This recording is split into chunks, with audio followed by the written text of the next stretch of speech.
한 주 동안 정치 현장에서 있었던 가장 인상적이고 의미 있는 한 장면 한마디를 콕 집어서 분석하는 정치콕입니다. 김용태 국민의힘 의원, 전용기 더불어민주당 의원과 함께하겠습니다. 어서 오세요. 안녕하세요. 안녕하세요. 먼저 뉴스외전이 뽑은 이번 주 한마디입니다.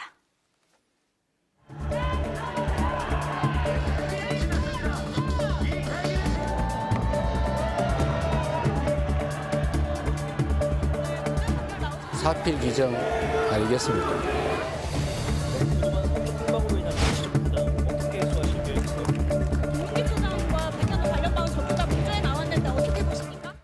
네, 사필 규정. 이재명 더불어민주당 대표가 선거법 사건 2심에서 무죄를 선고받은 직후에 한 말입니다. 먼저 김용태 의원, 1심과 완전히 달라진 2심 결과 어떻게 보셨어요? 그러니까 뭐 100만 원 미만 형도 아니고 1심하고 주요 세 가지 쟁점에 대해서 2심에서 완전히 법리가 바뀌는 것에 있어서 많은 국민들께서 혼란을 좀 느끼실 것 같아요. 이번뿐만이 아니라 이재명 대표의 그 위증교사 혐의와 관련해서도 당시 영장을 심사했을 때는 어느 정도 소명이 된다라는 식으로 이야기해서 유죄 가능성을 이야기했는데 그 위증교사 혐의 때도 1심 때 또 재판부가 법리를 바꿔서 해석했잖아요. 그러니까 계속 이러한 것들이 있다 보니까 국민들께서 굉장히 큰 혼란이 있으실 것 같고 저는 뭐 이따 뒤에서도 말씀드리겠지만 재판부가 그 사진을 확대한 것 가지고, 그러니까 볼마커 부분을 좀 확대하려고 했던 부분을 가지고 조작 사진이라고 인정한 것은 글쎄 거기에 대해서 국민들께서 어떻게 생각하실지 좀 궁금하고요. 세 번째로는 고 김문기 씨 유족들이 느끼셨을 그 참담함이랄까요? 그 어떤 신문을 보니까 이재명 대표의 무죄 2심 판결이 있고 나서 그 고 김문기 씨의 아내분께서 펑펑 울었다라는 그 기사를 봤던 것 같은데 참 유가족분들이 느끼셨을 그런 괴로움, 참담함에 대해서는 대법원이 정의를 바로 잡아줬으면 좋겠다는 생각이 있습니다. 전용기 의원은 어떠세요? 사필 규정이라는 말이 모든 것을 대변한다고 봅니다. 결국에 모든 일들은 올바르게 돌아간다는 뜻 아니겠습니까? 사실 이재명 대표가 그래서 구체적으로 무엇을 잘못했는데 한번 말해보세요 라고 이야기하면 똑바로 얘기하는 사람이 없습니다. 이것도 잘못했고 저것도 잘못했고 이야기하면서 이재명 대표는 결국에는 법의 심판을 받을 것이라고 이렇게 말씀하시는데 지금 재판부의 결과를 놓고 보면 대부분이 무죄가 나오고 있는 상황 아니겠습니까? 이것은 윤석열 정부가 결국에는 이재명 대표라는 그 상대 정치인을 죽이기 위한 행위에 불과했다라는 것이 다시 한번 증명되는 그런 시기가 아닐까 싶습니다.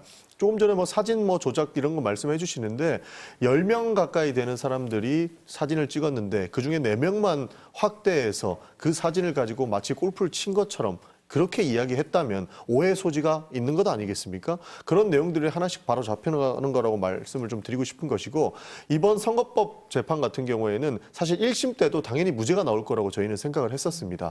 왜냐하면 해당 내용들이 전부 다 말꼬리 잡는 형국이었고 어떻게 해석하냐에 따라서 본인이 느꼈을 내용들이기 때문에 지금도 이것이 하나의 올바른 방향으로 잡혀가고 있는 부분이기 때문에 그것 때문에 아쉬워할 필요는 없다고 저는 봅니다. 그래서 사필 규정이라고 하는 이야기처럼 모든 것은 이제 정상적으로 돌아갈 것이라고 점쳐집니다.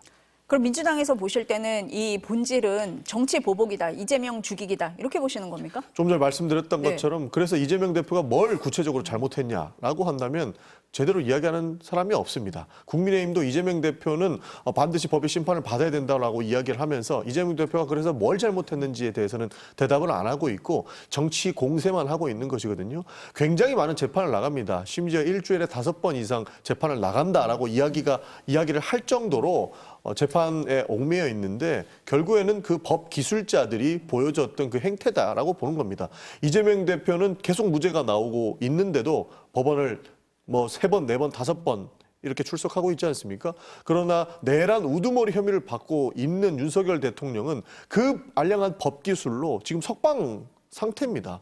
이런 것들을 봤을 때 정말로 대한민국이 바로 가고 있는가? 이 사법 기술자들이 어떤 목표를 가지고 지금 현실에 임해 있는가를 우리가 생각해 보지 않을 수가 없다라고 생각을 합니다. 김 의원님은 앞서서 납득하기 어렵다, 이해하기 어렵다 이런 말씀도 하셨고 당 지도부에서는 판사들의 성향 얘기까지 했거든요. 그런 영향으로 2심 결과가 나왔다. 이렇게 보시는 겁니까? 뭐 저희가 법원의 판단은 당연히 존중해야 된다는 말씀을 전제해서 드리고 싶고요. 다만 이제 대통령의 당시에 이제 체포영장을 집행할 때 형사소송법을 예외로 했던 적용해서 굉장히 이례적인 판단을 하셨던 판사분이나 최근에 이제 한덕수 권한대행에 대해 탄핵 심판일 때 유일하게 인용 판단을 하셨던 재판관 분이나 이번 이재명 대표의 재판부에서 활동하셨던 분이나 공통점을 찾자면 이제 특정 연구회에서 활동했다라는 이력이 있다라는 것이죠. 그래서 이것이 과연 우연인 것인가에 대한 질문을 좀 드렸던 것이고 아마 많은 국민들께서 여기에 대해서도 의문이라고 생각합니다. 우리가 적절한 비유일지 모르겠습니다. 군내에서 사조직인 하나회도 척결을 했고 법원 내에서 이러한 연구회라든지 이런 조직이 있는 것이 과연 합당한 것인가에 대한 그런 의구심들이 있을 수 있는 것이거든요. 지금 사법부의 신뢰와 관련돼서 많은 국민들이 의구심을 갖고 있는 거다 보니까 재판부가 여기에 대해서는 좀 조심스러워할 필요가 있다라는 생각이 좀 들고요. 조금 전에 이제 검찰의 그 기소권 남용이고 이재명 대표를 향한 야당 정적 죽이기다라는 뉘앙스의 발언을 이제 하셨는데 이번 어쨌든 재판부에서 공소권 남용은 아니다라는 것을 다시 한번 판단해 줬고요. 저는 이재명 대표가 오히려 굉장히 좀 이상한 분 아닌가 생각이 들어요. 이재명 대표 주변에서 벌써 몇 명의 분들이 극단적 선택을 하셨고 그리고 또 고 김문기 씨 관련해서도 계속 나오다 보니까 이 고 김문기 씨의 발인 날 당시 기억을 해보자면 이재명 대표가 그 부부가 그 산타클로스 관련해 가지고 영상을 올렸던 날이 있습니다. 그 발인 날. 과연 이러한 것들이 이재명 대표의 어떤 주변에서 있었던 일 그리고 여러 가지 혐의를 받는 것이 그 이재명 대표가 굉장히 이상한 거 아닌가 생각이 좀 들어요. 다른 정치인들, 다른 야권 정치인들은 이 정도로의 혐의가 있었던 분들은 없었거든요. 검찰을 탓할 것이 아니라 정말 이 헌정사에 이런 당대표가 있었나 이런 좀 의문을 드리고 싶습니다. 예. 그러니까 뭐 국민의힘 지도부에서는 사실 지금 재판부에 탓을 하고 있는데 하루 전까지만 하더라도 2심 재판 결과 나오면 승복하라고 메시지 보냈습니다. 그런데 결과가 나오고 나니까 국민의힘에서 승복을 안 하고 있어요. 그리고 다시 이재명 악마화를 진행하고 있는데 방금 김용태 의원님께서 말씀을 해주셨지만 재판부의 의견을 존중하면 그대로 존중하면 끝나는데 갑자기 또 옛날의 이야기, 옛날에 하던 방식을 가지고 와가지고 주변의 사람들이 몇 명이 극단적인 선택을 했냐 이런 방식으로 돌아가거든요. 사실 악마화하는 순간 모든 사람들에게 지탄을 받을 수 있을 거라고 하는 그 판단에서 하는 거라고 생각을 하는데 국민들은 바보가 아닙니다. 지금까지 국민의힘에서 해왔던 그 정치 공세들이 결국에는 그 정치 공세 이상의 역할을 하지 못할 것이다라는 말씀을 다시 한번 드리고 싶습니다. 악마화가 아니고 뭐 법리적인 판단이야 이제 대법원에서 할 것이고 이재명 대표와 관련된 이제 협의와 관련된 여러 재판들도 법리 판단이 있을 텐데 제가 말씀드리는 건 국민들께 정치적인 정무적인 판단을 해달라는 거예요.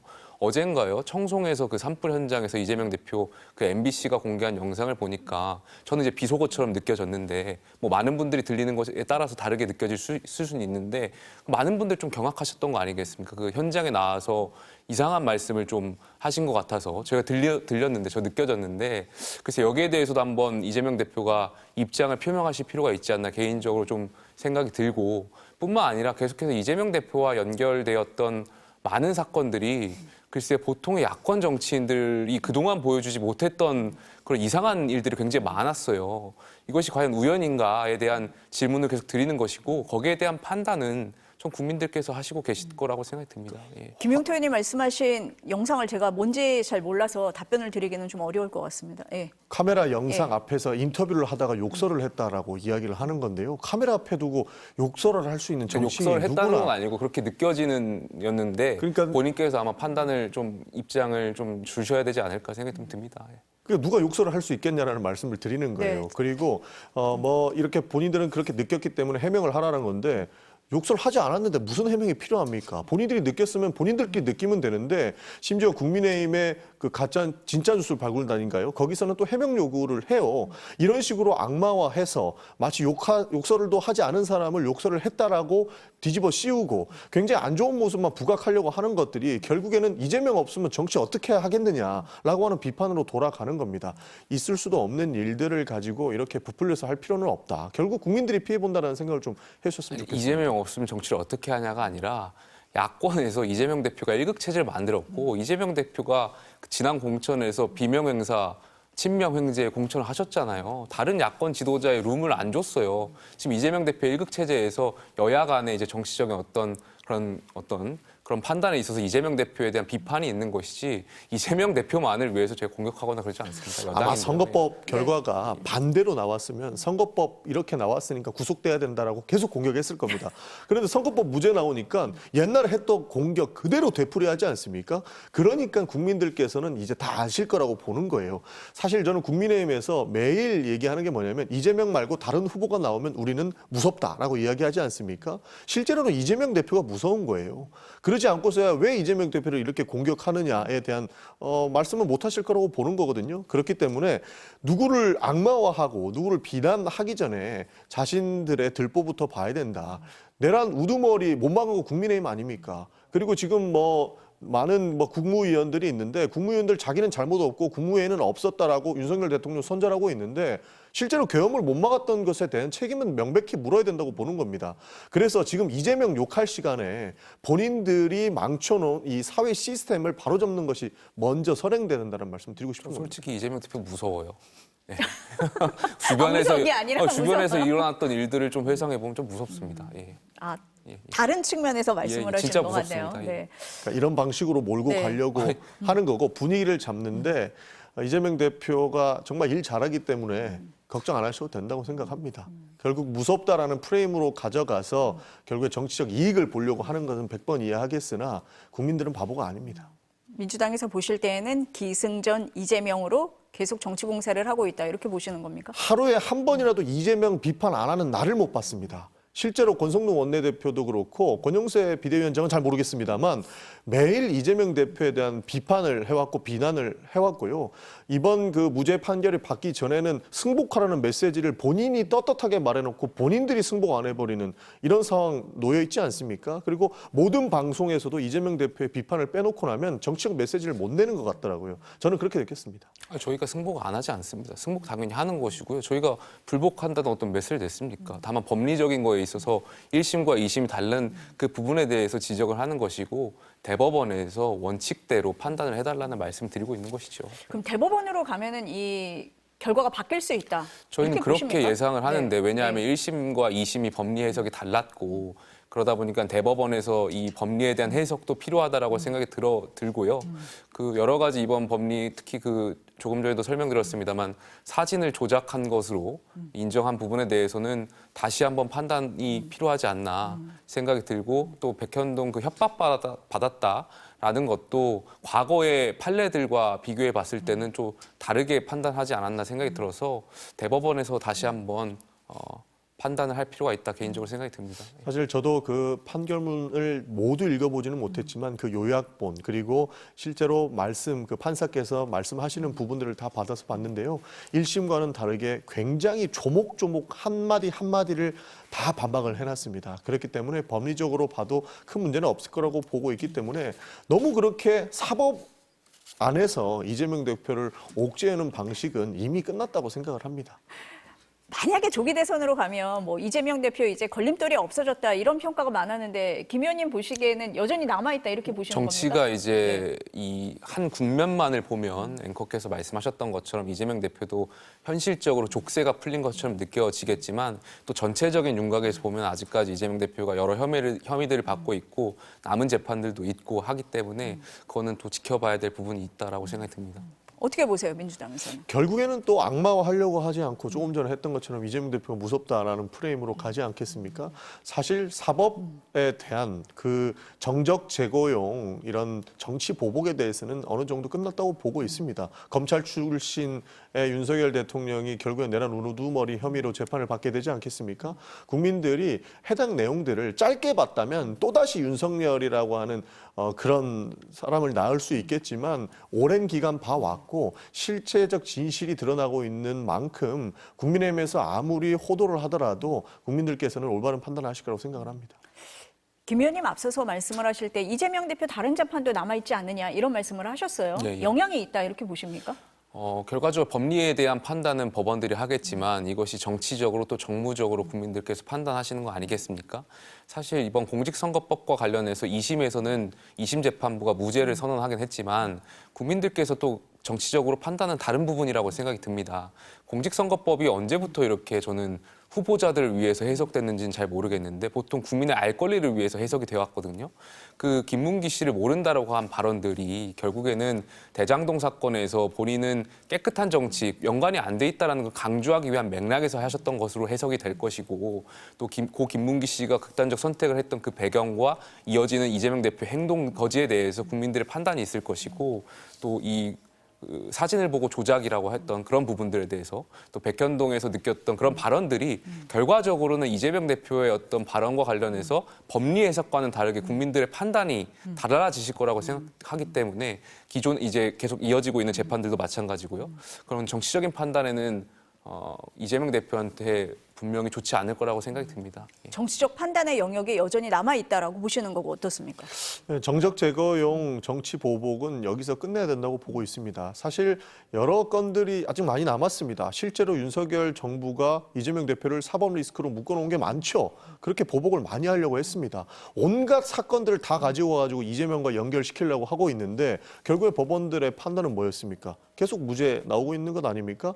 그런 형태를 봤을 때 굉장히 무리한 그런 정치 보복을 결국에는 진실이 드러나고 있는 측면이라고 보고 있고 윤석열 대통령 재판하고도 연결해 볼 만한 부분이 뭐냐면 지금 이재명 대표를 어떻게든 사법적으로 묶어두기 위해서 많은 검사들이 대거 투입되고 있는데 윤석열 대통령 사건 보십시오. 언제부터 검찰이 이렇게 피의자의 인권을 생각했느냐. 그래서 즉시 항고도 포기하고 여러 가지 상태를 만들고 있는 것 아니겠습니까? 그런 측면으로 봤을 때 정치 보복을 하고 싶으면 일관적으로 일관성 있게 해야 되는데 앞뒤가 다른 모습을 국민들께서 보고 있으니까 앞으로의 그 사법적인 그런 문제에 대해서는 저는 충분히 헤쳐나갈 수 있다고 보고 있는 것이고요.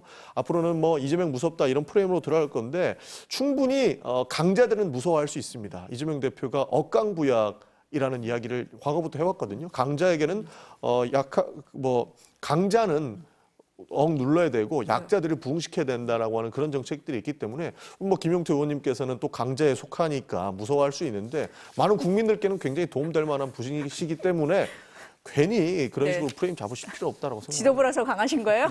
제일 강하다고 생각합니다. 제일 강해요? 아니, 그 이재명 대표 무죄가 나니까 국민의힘이 굉장히 당혹스러워했다. 그래서 뭐 기존에 갖고 있던 전략을 수정해야 되는 거 아니냐라고 얘기했었는데 아까 말씀하시는 거 보니까 그대로 유지하시는 겁니까? 아니 당황하긴 했죠. 네, 왜냐하면 네. 저희는 유죄 가능성을 저조차도 이제 높게 봤는데 어찌되었든 2심 재판부가 다르게 해석했으니까 거의 예측과 달라진 것에 있어서는 당황스러운 측면은 분명히 있다라고 생각들고요. 다만 뭐 전략을 수정할 것은 아니라고 보는 게 조금 전에 말씀드렸던 것처럼 이재명 대표와 관련한 여러 사건들이 있고 이재명 대표 주변에서 벌어지는 그런 일들이 기괴하다라는 판단들이 있을 거기 때문에 그런 건 좀 지켜볼 필요가 있다는 말씀드리고 싶고요. 더 나아가서 저희가 강조하고 싶은 것은 집권 여당이고 지금 이제 산불과 같은 재난 현장이 있고 그렇다면 집권 여당다운 모습들을 보여줘야 된다라고 생각은 든다라는 것은 분명한 사실인 것 같습니다. 국민의힘이 당혹스러워하는 겁니까? 어떠세요? 당혹스러워하고 있고 네. 굉장히 실수도 많이 하는 것 같습니다. 왜냐하면 권성동 원내대표가 굉장히 대대적으로 이재명 망언집이라고 하는 책을 내셨어요. 그런데 그 책의 내용들을 보면 이재명 대표가 지금까지 해왔던 명언들이 실려 있어서 우리는 이게 이재명 홍보집이다라고 판단을 했거든요. 실제로 저도 다운받아서 봤습니다. 정말로 명언들을 많이 하셨더라고요. 근데 그조차 색안경을 끼고 망언집이라고 생각을 하시는 것 보니까 국민의힘에서는 굉장히 모든 사안들을 정치적으로 보시는데 국민들께서 이제는 계몽하고 있습니다. 너무 이재명 어천가를 말씀하셔서 좀 당황스럽습니다. 계속 욕하시니까 반발을 하는 겁니다. 예. 악마말을 하셔서 예, 계속- 그렇게 하고 있는 거다. 네. 앞서서 그 전 의원님 말씀을 하셨는데 어쨌든 정치권이 법원 판결에 승복을 해야 되는데 했던 얘기하고 다른 얘기를 하는 부분, 이 부분에 대한 비판도 있고 정치의 사법화에 대한 지적도 있습니다. 어떠세요? 정치의 사법화는 최근에 들어서 또 많이 지적들을 해주고 계시고 많은 정치학자들이 지적하고 있는 것 중에 하나, 민주주의의 위기 중에 하나가 이제 정치의 사법화인 것 같습니다. 근데 정치인들이 이제 법대로 해석을 하고 법으로 하자 이런 표현은 사실 정치인들이 하기보다는 변호사나 이제 율사들이 해야 되는 부분들이고 정치인들은 이제 말씀하셨던 것처럼 대화하고 타협하고 설득하고 이런 과정들이 선행되어야 되는 것이 맞는데 사실 21대하고 22대에서 보여줬던 국회의 모습은 그렇지 못했죠. 그래서 그런 과정에 있어서 여야가 모두 다 반성하고 바뀌어야 될 부분이 있다고 생각은 듭니다.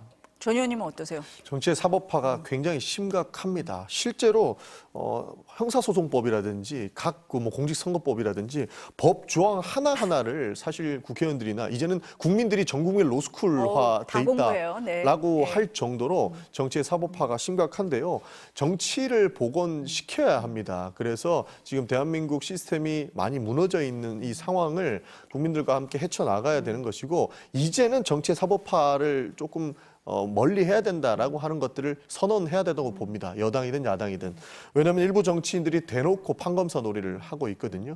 그러면서 지금 이 판사의 문제는 이러한 것을 호도했다라고 이야기하시면서 판사들의 성향까지 문제 제기하고 있는데 그런 내용들 내려놓고 정치를 복원시켜서 실제로 우리가 어떠한 방향으로 가야 될지를 논의하는 그런 대한민국이 됐으면 좋겠습니다. 근데 판사의 성향을 지적하는 거는 네. 사법의 정치와도 심각하거든요. 그 지점도 저희 같이 경계해야 될 지점이라는 것을 좀 강조하고 싶어요. 네.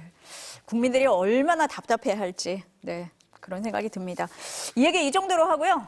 다음에 이번 주 한마디 보시겠습니다.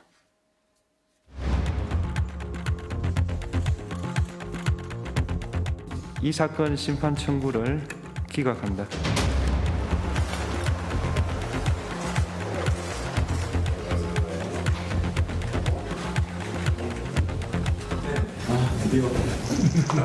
그동안 고생 많으셨어요. 고생 많으셨어요.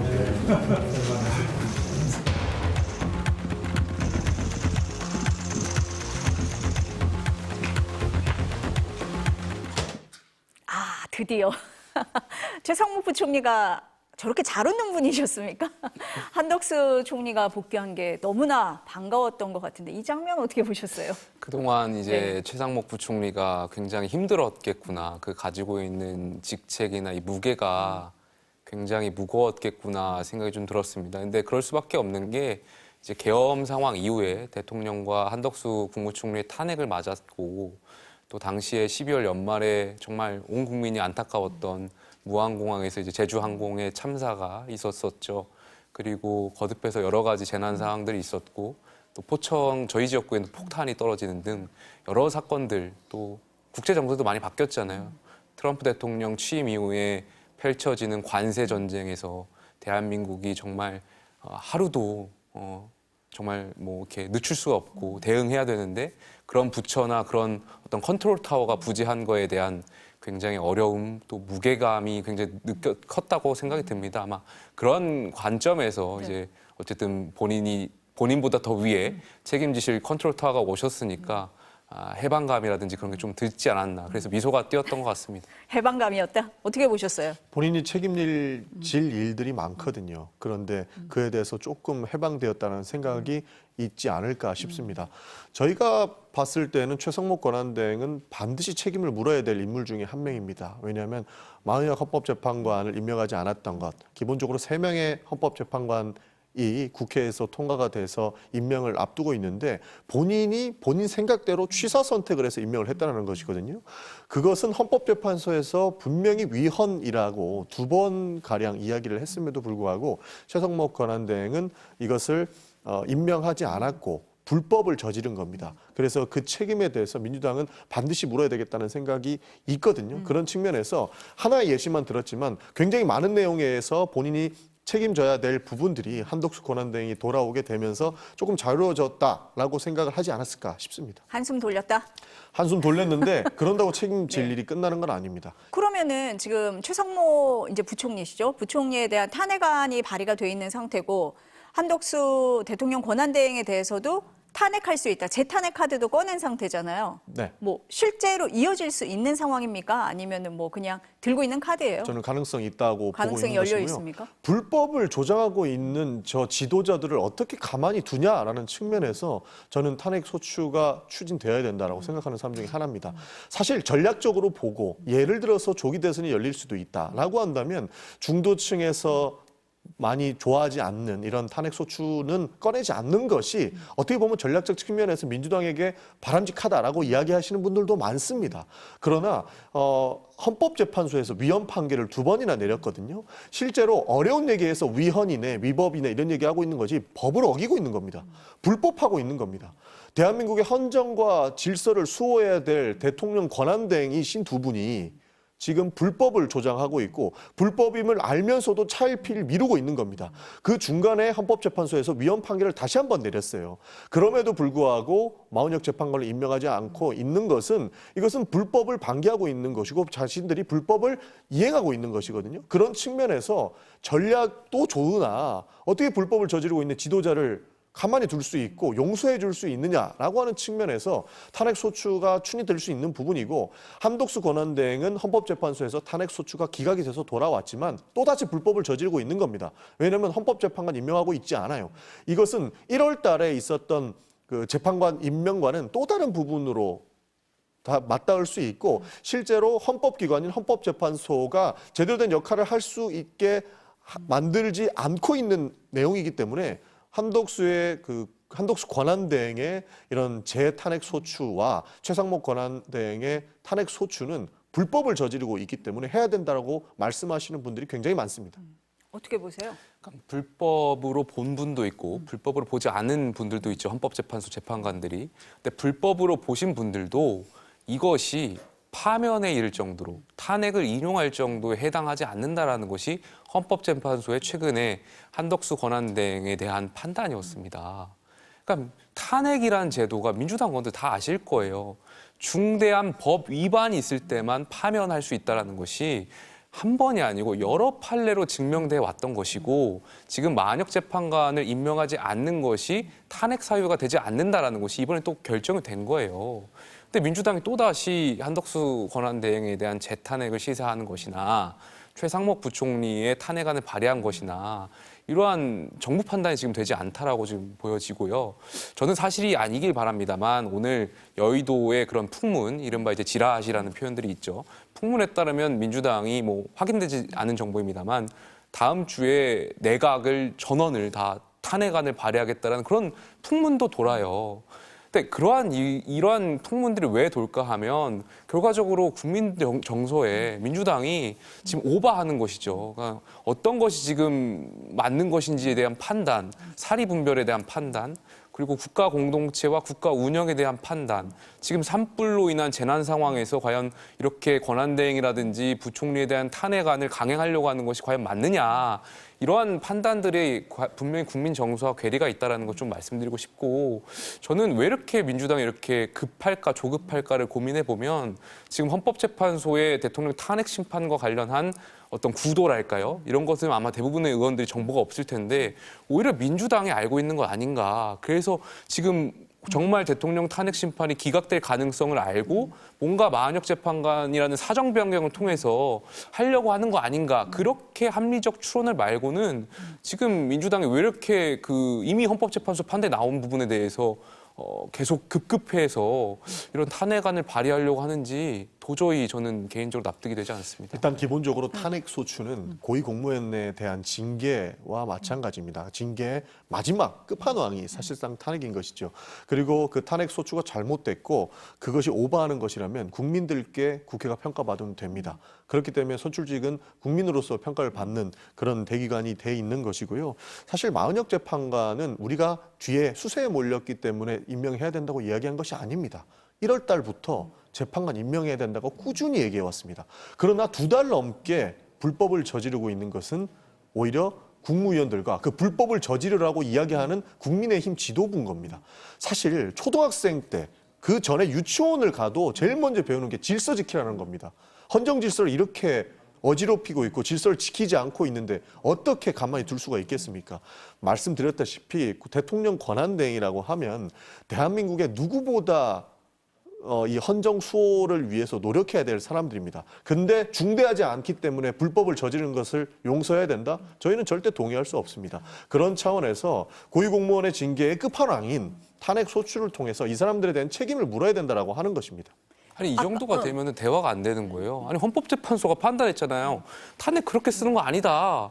판단했는데 우리 또 다시 탄핵할 거 이러면 글쎄 그게 무슨 논리인지 잘 모르겠는데 이러면 대화가 안 되는 거예요. 그러니까 여야 간의 대화가 될 수 없는 거예요. 이미 헌법재판소에서 탄핵이란 결정을 했는데. 제도에 대한 본질적인 의미를 담아서 판결을 했는데 그걸 무시하고 민주당이 또 하겠다고 하면 그 대화가 되겠습니까? 그러니까 헌법재판소에서 판결한 걸 왜 안 지키시냐 이거예요. 그러니까 예를 들어서 국민의힘에서 헌법재판소에서 위헌 판결을 받았고 헌법재판소에서 지키라고 한 것 국무위원들이 지켰으면 탄핵할 이유가 하나도 없습니다. 서로 지금 안 지키고 있다고 말씀을 하시는 건데요. 실제로 그 전에 탄핵 소추를 하기 전에 재판관을 임명했으면 탄핵 소추할 이유도 없을 것이고요. 네. 지금 이런 비판도 들을 필요가 없는 겁니다. 그리고 헌법재판소에서 탄핵 소추 남용이라고 말씀을 해주셨는데 헌법재판소에서는 탄핵 소추권 남용이 아니라고 했습니다. 좀 전에 말씀해주신 것처럼 검찰의 기소권 남용이 아니라고 판결을 법원에서 했다시피 국회 탄핵 소추권 남용이 아니라는 것을 헌법재판소에서 얘기한 겁니다. 그래서 헌법재판소를 정말로 존중하는 집단이라면 법을 지키라고 하셔야 됩니다. 그러면 진작에 작년에 저희가 헌법재판관 좀 구성해달라고 할 때는 민주당이 왜 안 해줬나요? 차일피일 미루더니 참 이게 좀 이해할 수 없습니다. 이게 참 오래전으로 거슬러 네. 올라갑니다. 방통위법을 얼마 전에 통과시켰고 최상목 권한대행이 거부권을 행사하셨어요. 그때도 보면 방통위원 추천하라고 했는데 국회가 추천 안 했다고 이야기를 했거든요. 그때도 국민의힘 비판은 똑같았습니다. 그러나 방통위원 우리가 추천했는데 윤석열 대통령이 본인이 마음에 안 든다고 임명을 안 했습니다. 그게 최민희 방통위원장이에요. 이렇게 이제 하기 시작하면 끝없이 이제 과거로 올라가거든요. 그래서 이 정치의 분실은, 그 정치의 파멸은 누가 만들었느냐? 애초에 정치 초보인 윤석열 대통령께서 하나하나 쌓아두신 업적인 것이고 그에 대한 책임을 지금 묻고 있는 거기 때문에 빨리 헌법재판소에 선고가 나와야 된다고 생각입니다. 시간이 없어서 네, 예. 더 반론권은 못 다음 주에 드리겠고요. 말씀드리겠습니다. 다음 주에 이 얘기는 그럼 이어서 하는 걸로 하겠습니다. 두 분과의 시간은 여기서 마치겠습니다. 감사합니다. 감사합니다.